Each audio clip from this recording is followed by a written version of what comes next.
I've spent the last year and a half of my life writing the stories of the greatest football players we have ever witnessed. And trust me when I say, it's hard to put into words how mind-bending their achievements were.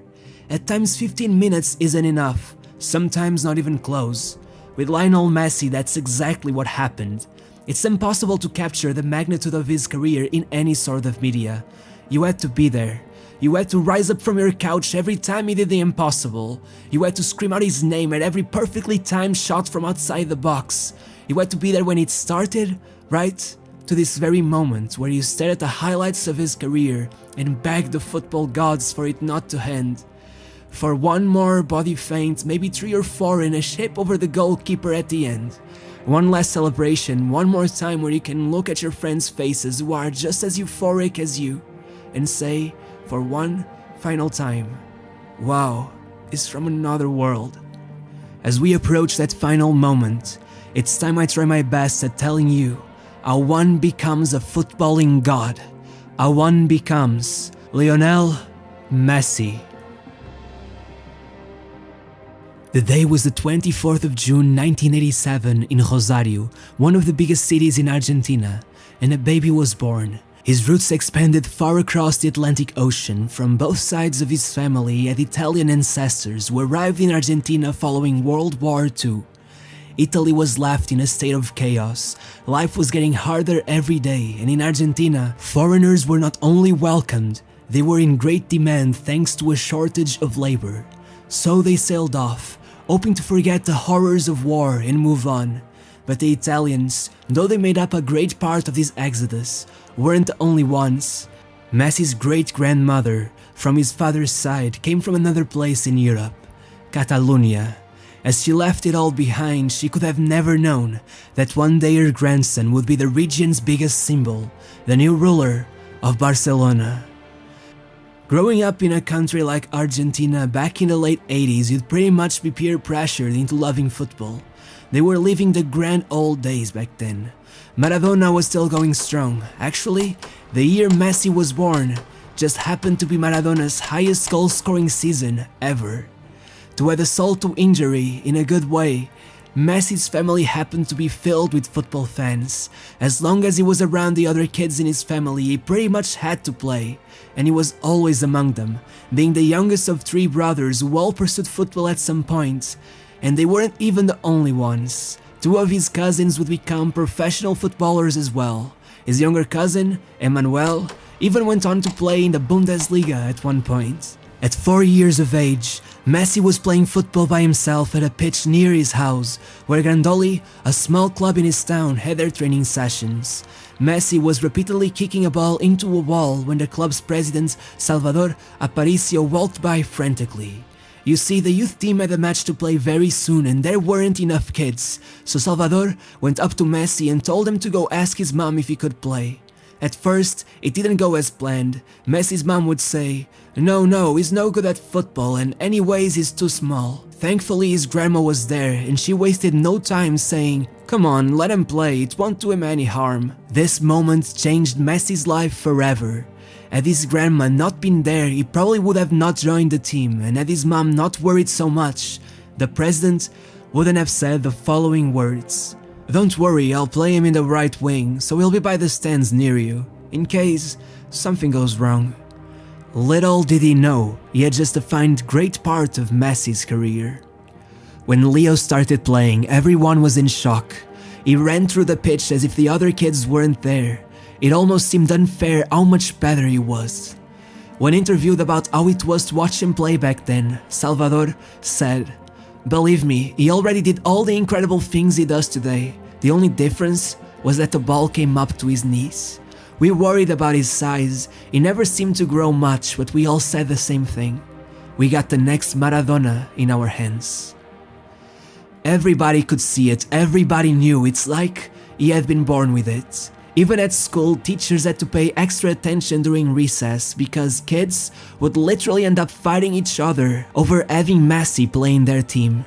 Whenever he played against other youth teams, the kids would stay behind on the pitch to watch him put on a show, juggling the ball and all other kinds of tricks. As you might imagine, Messi was a secret that a club like Grandoli couldn't keep for long. After a little more than 2 years, he was already on the move.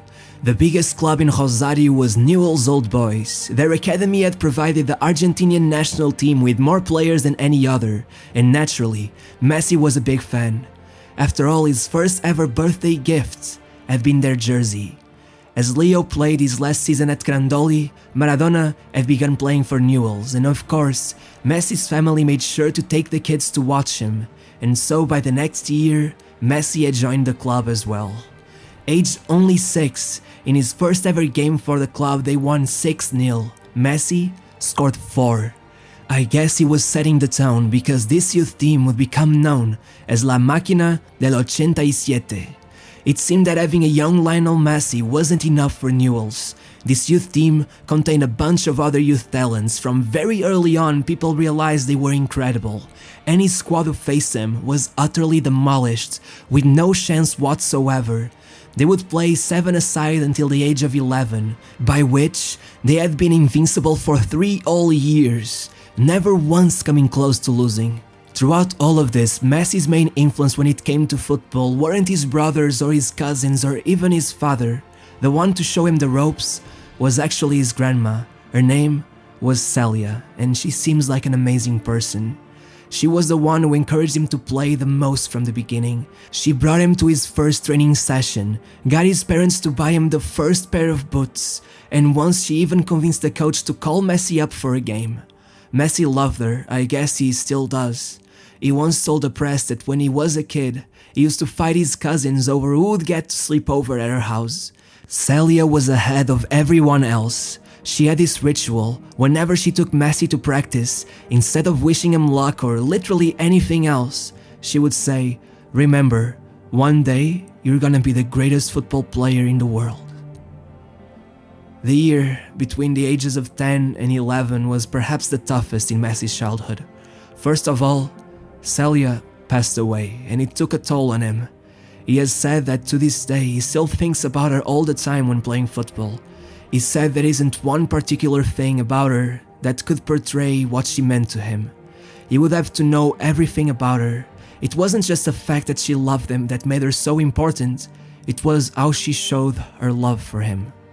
I guess in an attempt to show his love for her in a way she would appreciate, nowadays every time Messi scores, he points to the sky as a way of honoring her life. This could have been enough to throw off any child. There were a lot of feelings to process, a lot of emotions to get through, but then Messi was hit with another heavy blow. Leo had been followed by an endocrinologist under the club's advice for about a year now, and the news weren't great. Leo was diagnosed with a hormone deficit that was responsible for his stunted growth, and after a long year of testing, Messi was prescribed injections that he would have to take daily in order to make up for it. One of the players who were part of his youth team recalled that when Messi slept over at his house, he would always bring a box and ask to keep it in the freezer. Then, in the middle of the night, he would go there and administrate the dosage himself. Though at first that other kid found it weird, he said that for Messi it was like brushing his teeth. Just another task, and so soon, everyone got used to it as well. But it wasn't the possibility of this becoming a traumatic experience for young Leo that worried his parents the most. It was the treatment's cost of about $1,000 per month that soon their insurance would not be able to cover for. At first, Newell's agreed to cover the costs, but eventually, an economic crisis hit Argentina and they couldn't get the money. The family was scared. The consequences the lack of treatment could have on Messi's future were shocking, so they went looking around for a solution. It was at this point that Messi tried out for River Plate, which was a joy for the young boy who idolized Pablo Aimar. Leo tried out for only 20 minutes before they asked him to join, but first, he needed to get a permit from Newell's, and that's when things got sour, as they refused to give it to him, probably scared of the possibility of losing a prospect with this kind of talent. This upset led Messi to stay for a couple more years with Newell's, who were trying their best but failing to gather up enough money for the treatment. Still, as long as Messi kept on playing, the machine of 87 kept on turning. Winning every tournament, defeating every opponent, they became so famous, they even went all the way across South America to play matches in foreign countries. They were so wildly superior that one of the recurring gags frequently told about them is that the goalkeeper got so bored of having no involvement in the game that he would literally sit down on a penalty spot watching the game as if he was in the stands. I could swear that only happens in cartoons. Regardless, Messi was of course the center of attention. Once the coach was asked if it was true that Messi had scored 500 goals over his time there, and he smirked and replied, 500 at the very least. And you know what's funny about that? One of his other coaches had made a deal with Leo. He found out Leo loved these chocolate cookies from Argentina called alfajores, and he proposed that for every goal he scored in a match, he would give him one. But at that rate, he would be the world's first diabetic football prodigy. Maybe that's why eventually a new deal was proposed as a joke. The coach said he would only give Messi cookies if he scored a header. In the very next game, Messi pretty much dribbled through the entire squad, including the goalkeeper, got to the goal line, flicked the ball up, and headed it into the goal. Looked back, smiled at the coach, and showed him 2 fingers. There was really no way of stopping him. As Messi headed towards his 13th birthday, a man landed in Brazil coming from Barcelona. But he was no ordinary man. His name was Carlos Reixac, and from 1965 to 1981, he played 328 matches for FC Barcelona, winning the Cup Winners' Cup, being La Liga's top scorer at one point, and even partnering up in attack and as the second coach of the mythical Johan Cruyff. Carlos was now well into his retirement and working as a scout. As he made his rounds in Brazil, he got a call from an Argentinian agent telling him he had to come and watch this kid with immense talent. The agent seemed so excited that he began considering it, so he asked how old he was, assuming that given all the stories he heard of the kid, it would have to be at least 18 years old. I'm guessing he didn't expect the star boy to be only 13. His age jumped out to him. How can such a young boy be already getting grown men so excited about his abilities? So, Carlos told the agent to schedule a trip to Barcelona so they could run the boy through some trials. Back in Rosario, Messi's family heard about the news, and as you might imagine, they were euphoric, especially because a big club like Barcelona could for sure help Messi with his medical bills. But there was one problem. Newell's had already stopped one transfer, and there was some bad blood between the family and the club, since they claimed Newell's barely sent them any of the money they promised to provide in order to help with the costs of Messi's treatment. So, they went old school and just told the club Messi was sick with pneumonia and wouldn't be able to go to training for about 3 weeks, while in reality, it would be in Barcelona trying out for the club. When Messi started, Carlos was abroad going about his scout duties, and though everyone was shocked at his skill, many doubted him because of his height, and were unsure if they should sign him. When Carlos got back, he found it all so strange that he went to watch a match all by himself. He walked around the pitch once, and it took him 15 minutes to go all the way around, because he constantly stopped in awe of what Messi would do on the pitch. By the time he got around to the bench, he sat and told the rest of the staff, "Sign him, don't think about it twice. If someone asks you, you can say it was my decision." Despite all of this, higher ups at Barcelona pulled the plug, said the kid was too young, that it was too risky for the club, and he didn't need any more mess, considering they had just lost Luis Figo to Real Madrid and were in a really bad state financially. Between September and December, nothing happened. The family kept moving back and forth between Argentina and Spain, and nothing. They began getting anxious as their whole stunt meant Messi was no longer playing for Newell's, and eventually, Messi even traveled to Spain in hopes of joining Atletico or Real Madrid, but nothing came of it. That's when D-Day finally came about, and a napkin changed Messi's life forever. The agent met with Carlos, and eventually there was a call from Messi's father. He was desperate, telling them he would go back to Argentina because he didn't see anything moving forward. Carlos acted fast and so he needed tangible evidence, so he looked around for paper and found only a napkin. He wrote down a mock contract on it and signed it, stating that Messi would sign for Barcelona regardless of any objections from other members of the club. It worked wonders and got Messi's family to trust that he would make it work. Over the coming weeks, paperwork was filled and Messi was officially, and finally, an FC Barcelona player. It was only a matter of getting the family registered in the country before he debuted. For a while, there was a sort of limbo where Messi wasn't necessarily tied with Barcelona, though he was already living the average life of an academy footballer. And you know what that means? Word got around fast. Juventus, Inter Milan, Liverpool and Real Madrid all contacted Messi's agent. And if you think that's all meaningless agent talk, let me tell you that Arsenal eventually got Arsène Wenger to have dinner with the agent to talk more about Leo. He has even said that they were close to signing him the same way they did with Cesc Fabregas. Regardless, he stayed and a whole new chapter began. At first, Messi wasn't allowed to play for Barcelona's academy, as not only was he still registered for Newell's, he was also considered a non-community minor since he came from a foreign country, and for the first year, the only solution found was to keep him training with a squad while only going on friendlies with the B team. But though Barcelona tried their best at sheltering and protecting his talent, to let it grow they had to let him run free. And so, in his second game for the club, disaster struck. Messi broke his fibula and was out for the rest of the season.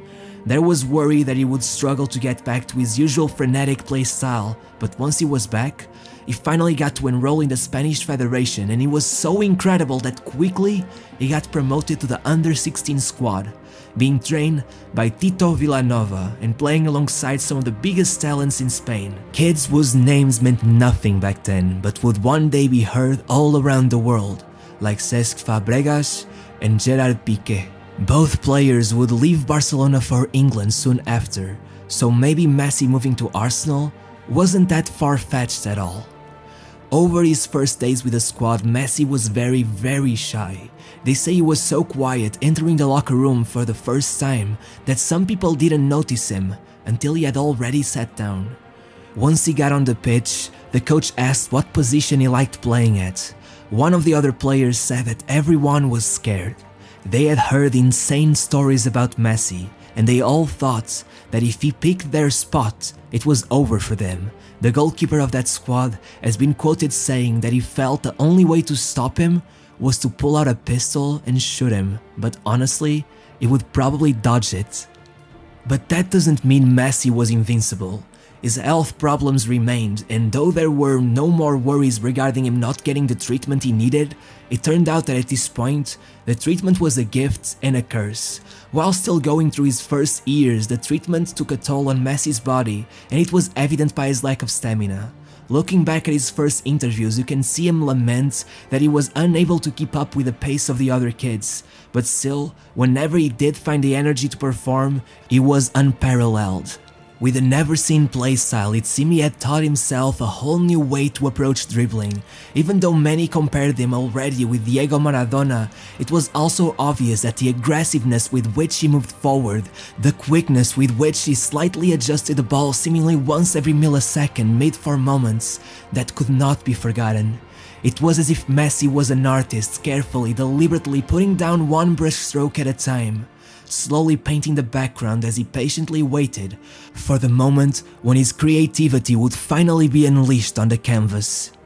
As the years passed, Messi made it through the ranks at breakneck speed and slowly but surely started bonding with the other kids. After all, after some time, Messi's family went back to Argentina and Messi started living in La Masia, where, though others managed to see their families at times every weekend, Messi would only be with his once or twice every year.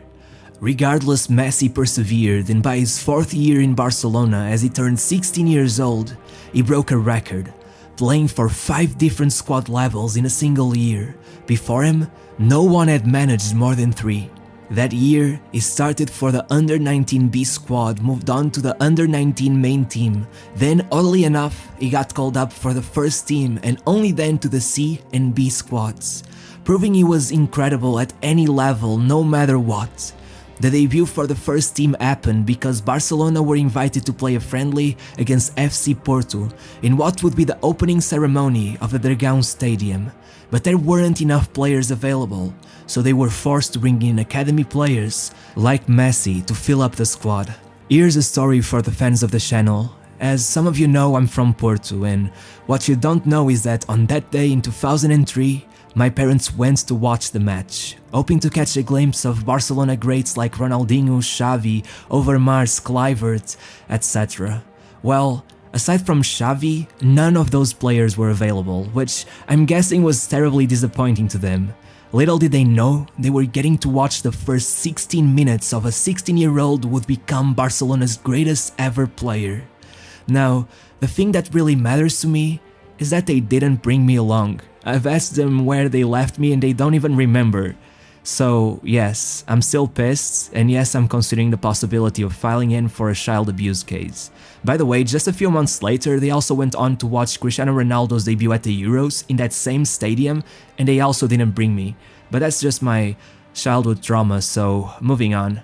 Before his first official season started, one long-standing argument was finally settled. From the moment the Spanish Federation realized Messi was eligible for citizenship, they had been attempting to bring him on, but Messi, having grown up idolizing El Albiceleste, kept pursuing the dream of playing for Argentina. So to settle the matter, Argentina set up 2 under-20 matches in June of 2004 to lock Messi in as an Argentinian international, leaving the world to wonder what could have been had he joined the iconic Spanish national team of the late 2000s. And just like this, the whole world waited, holding their breaths as Messi's first official season was about to start, as he prepared to spread his magic dust on the pitch in front of thousands for the first few times.